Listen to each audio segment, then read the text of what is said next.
We are at the Cobras Cafe and we're actually testing out the Samsung Galaxy S10 Plus front-facing selfie cam. So what you see now on your screen is the new Galaxy S10 Plus with its dual front-facing camera. Yes, the actual footage. Yeah. This is the actual footage of the blah blah blah blah blah long-winded thing that he said. So we're going to go and have a look inside and go and check out all the cool things. So it's my friend Pikachu who's coming with me. Alright, so look at all the awesome things. Woo, is he? Hi, hi. Awesome really things. nice computers. I want to put one in my bag and run Take it home. I was talking about taking things. Give me the Pikachu. My Pikachu is gone. Oh, damn.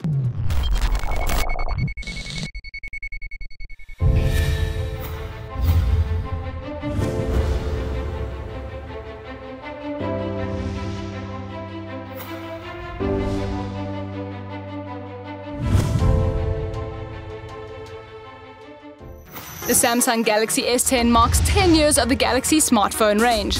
It means that Samsung had to deliver something so different that packs that wow factor to prove how far they have come. The Samsung Galaxy S10 and the Galaxy S10 Plus are just that. Gone are the gimmicks, gone is the bloatware, and welcome to the sleekest, smoothest, and most powerful Galaxy experience ever. The Galaxy S10 Plus is the bigger of the phones. There is also a Samsung Galaxy S10e and standard Galaxy S10. As for the S10 Plus, this beast of a phone boasts a few differences between the other models. It has a 6.4-inch display instead of the 6.1-inch found on the S10 and the 5.8-inch found on the S10e. It also has 12 gigs of RAM in the 1TB model compared to 8 gigs on the other two models. The main differences really come when you compare the S10e to the S10 Plus, as it has a triple camera compared to the dual camera and a curved display compared to the flat AMOLED. In the box you will find an AKG pair of headphones, a USB Type-C charging wire, a Type-C to USB dongle for data transfers, and a 9-watt fast charger. There's also a booklet which you will probably not read, an ejection pin, and a case. Thanks Samsung for including a case. On a side note, the Samsung Galaxy S10 range comes with a screen protector already installed on the device. This is due to the ultrasonic fingerprint scanner being unable to read through thicker glass, so Samsung put a plastic one on to help save you hassles. The Samsung Galaxy S10 Plus has changed quite drastically in terms of its design. Instead of giant bezels at the top and bottom hiding all the components, Samsung has now moved all the cameras and sensors into the actual screen itself. The bottom bezel is still a bit bigger than we would have loved, but the move to a fuller display is always good. This does mean that you have those giant circle cutouts at the top right-hand corner of the display, which at first is a little distracting, but you soon get used to it. The Infinity display is truly the device's biggest sell on the Galaxy S10, as it delivers the best viewing experience ever on a Galaxy phone. No bezels also mean that the fingerprint scanner has been moved and is now under the display. This new ultrasonic fingerprint scanner is nothing new, as the Huawei Mate 20 Pro had this last year already, but it is nice to see Samsung using more screen space for the actual screen by including the tech. The display makes up 88.3% of the screen-to-body ratio, which puts it ahead of the iPhone XS Max at 84.4% and the Mate 20 Pro, which is just under it with 87.9%. It's a lot of display and looks fantastic. The body is made up of a glass back, aluminium sides, and a glass front. In terms of the build, it feels great in your hands. The glass back and front gives it a premium feel. Sure, the aluminium feels cheap when compared to the stainless steel of the iPhone XS, but the Galaxy S10 Plus feels expensive. Yes, there is a headphone jack, a stereo speaker setup, and the Bixby button is back. Why, we don't know. On the back, you will find the triple lens camera system, an improved flash, and a heart rate sensor. The Samsung Galaxy S10 Plus has a fantastic screen. The 6.4 Super AMOLED display brings everything to life. To start, you can change the resolution of the display at any time. By default, it is on HD+ 1520 by 720, but you can bump it up to FHD+ 2280 by 1080 or WQHD+ 3040 by 1440. The lower the resolution, the more battery you save. The display features its usual always-on mode, but we don't get the points of it, so we never really used it.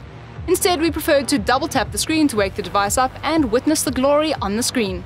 Every inch of it fills with bright and vivid imagery, and it is truly a remarkable piece of hardware. There was something really cool about putting our finger onto the device's screen and unlocking it. The true test of power, of course, comes from the Geekbench scores, and this is where Samsung's new 2019 phone failed to live up to its closest competitor, the iPhone XS Max.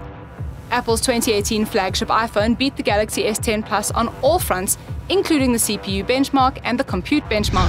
While these scores show a clear difference in power, a high-end smartphone is a high-end smartphone these days, and the chips are extremely powerful to the point where you will not feel the difference between the two.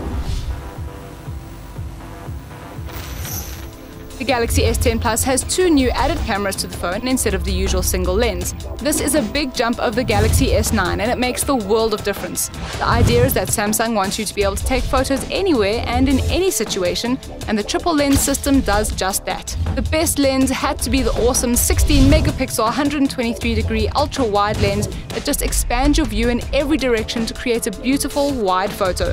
This wide-angle lens works across the board in videos and even panorama shots, as you can take 360-degree photos from top to bottom, and it's a very attractive feature. The device also shoots the great low-light shots that made the Galaxy S9 so popular, and there's no doubt a great camera system is at work here. We attended the opening of Code Bros Cafe, where we were able to test the camera out in some low-light conditions, and it proved to be quite remarkable. Both photos and videos taken in low light were clear and had very little noise and distortion. When recording video, it holds up quite well. Video recording is stable and clear, and the HDR feature adds the world of difference to your recordings. You can then play it all back on the gorgeous display in the resolution intended. One of the biggest features of the video recording is the Super Steady feature that uses a combination of OIS and cropping the ultra-wide lens format to deliver a practically super steady video. Samsung's front-facing camera has also been improved. Pictures are bright and more colorful and also features a wider angle lens, which allows you to easily increase the frame of the photo in case someone jumps into your selfie.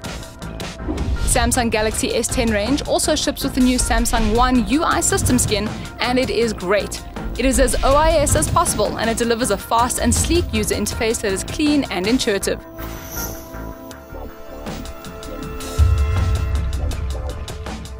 Sure, some of the killer features like the underscreen fingerprint scanner and the triple camera were on the Huawei Mate 20 Pro already in 2018, but Samsung has combined them together with a gorgeous design, superb screen, and some beastly internals to create the best Galaxy since Galaxy.